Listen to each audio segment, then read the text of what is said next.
Halo Moxmania semuanya, kembali lagi dengan Volkan di sini dalam channel Review Mox. Kayaknya Samsung bakal update semua lini seri A-nya yang kayak kemarin kita tahu semuanya ada embel-embel S-nya di belakang. Nah, kali ini giliran A70s yang mendapat upgrade yang signifikan, yang kalau saya bilang salah satunya itu dari segi kamera yang akhirnya mengikuti tren HP sekarang yang megapikselnya itu pada gede-gede semua. Nah, di video kali ini saya mau share sedikit first impression saya mengenai Samsung A70s ini, apakah harganya sesuai dengan speknya. Dan sebelum itu, jangan lupa tekan tombol subscribe di bawah ya bagi yang belum. Oke, let's check it out.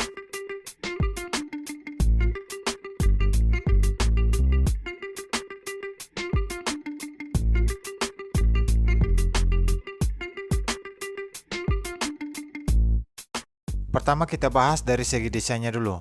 A70s kalau dilihat sama seperti desainnya A50s, yang dimana bagian pojok atas dan bawah itu finishingnya itu dibuat sedikit doff dan tengahnya dibuat glossy, dan masih menggunakan 3 kamera ya.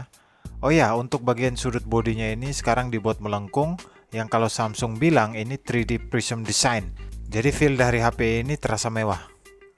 Pindah ke bagian fisiknya, kalau dilihat di bagian bawah HP terdapat lubang speaker, mic, USB Type-C, dan masih ada lubang jack audio.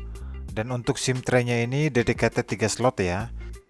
Dan ngomong soal layarnya ini, A70s masih sama juga dengan seri A70 yang kemarin, yaitu menggunakan layar sebesar 6,7 inci Super AMOLED dengan resolusi Full HD+, dengan ditemani desain Pony Infinity U display di bagian atas layar. Dan untuk layarnya ini nggak usah ditanya lagi deh.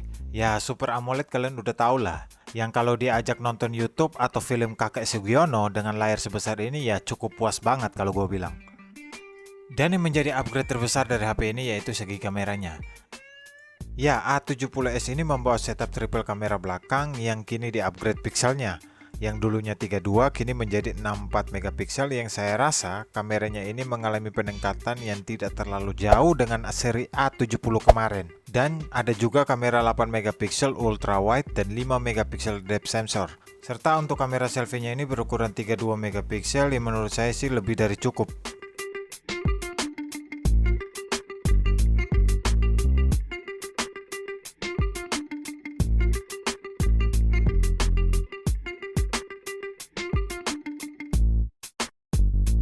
Ngomong soal performanya sih masih itu-itu aja. Karena HP ini menggunakan Snapdragon 675 yang masih sama juga dipakai A70 kemarin. Jadi nggak berubah gitu. Tapi kalau diajak buat gaming masih bisa diandalkan lah. Ya setidaknya untuk buka tutup aplikasi masih lancar jaya.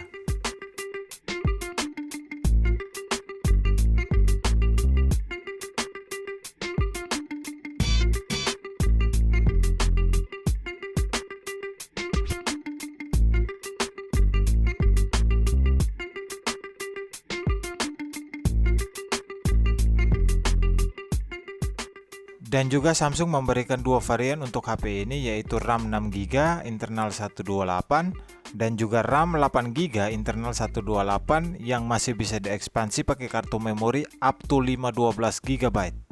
Dan soal baterainya ini, A70s menggendong baterai sebesar 4500 mAh yang sudah didukung fast charging 25 Watt. Dan HP ini sudah terdapat fitur NFC, yang dimana di seri A70 itu masih belum terdapat NFC kalau untuk pasar Indonesia. Untuk softwarenya menggunakan One UI yang dimana sudah mendukung fitur dark mode juga ya. Dan ngomong soal fitur, Samsung memberikan fitur Samsung Pay yang kalau mau digunakan tinggal di swipe dari bawah ke atas, jadi nggak perlu repot-repot buka aplikasinya lagi. Kesimpulannya, kalau menurut saya sih HP ini unggul di bagian kamera yang bisa diandalkan. Layarnya yang besar ini mendukung banget buat para gamers atau yang suka nonton film. Dan juga tersedia RAM dan baterai yang jumbo. Jadi untuk pengguna mobilitas tinggi sangat cocok banget. Untuk harganya sendiri dibanderol mulai 5 jutaan. Kalau ditanya worth it atau enggak, saya bilang untuk di kelas harganya HP ini worth it untuk dibeli. Oke, segitu aja dulu first impression singkat dari A70s ini. Jangan lupa like dan subscribe biar nggak ketinggalan video terbaru. Oke, gua Volkan di sini. Ciao.